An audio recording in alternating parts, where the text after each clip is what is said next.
Hi, I'm Marcus Recasner and I'm the writer and director of the short film Holdings. Pre-production for the film started with me just writing the script and then writing the storyboards to go along with it. That way I can have the general idea about what shots I wanted on set without having to run and gun everything.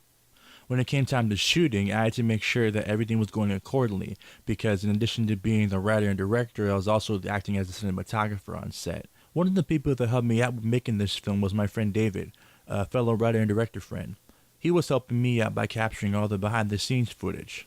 My friend Martin also helped out with some of the behind the scenes in addition to being the sound and boom operator. Having a background in music and sound production, Martin was really helpful in getting all the sound I needed for the post-production phase. The last person that helped out that day was my brother Nicholas. He was a production assistant and was helping out wherever he could be. Whether that was holding up a scrim or holding up a reflector, he was still really helpful that day. One of the first actors that I got to be in the film was my friend Danny.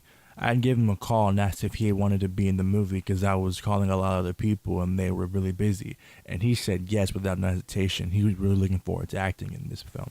The last person that I got to be in the film was my friend Ali. I had sent him a copy of the script and I had kind of told him what it was about. And then he called me back and he told me that he was really looking forward to acting in this film, also like Daniel was. He said that he loved the characters and the story and he was really in tune with it.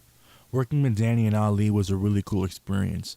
One of the things that we collaborated heavily on was the final action sequence between their two characters. We didn't actually have time to choreograph anything prior to the shoot, so what we did was that we had to improvise everything on the day.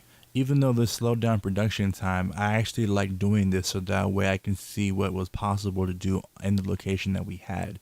Once we had wrapped up shooting, I immediately went into editing the next day. The editing took me about 3 to 4 days to do, and then after that I went into the sound design.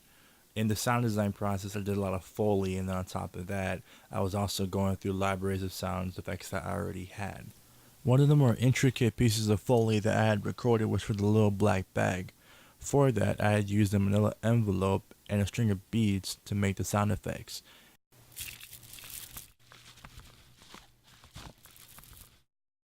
For recording the onset sound and the Foley sound effects, I had used the Rode VideoMic, which I had ran right into my camera, the Canon Rebel T5i. Once everything was done, I went back to color correct all the footage and then I graded it. For the overall look of the film, I decided to go with something a little bit more desaturated, filled with a lot of blues. Something almost like from Batman v Superman or from Watchmen. I really hope that you enjoy taking this time to watch the behind the scenes of the making of this film.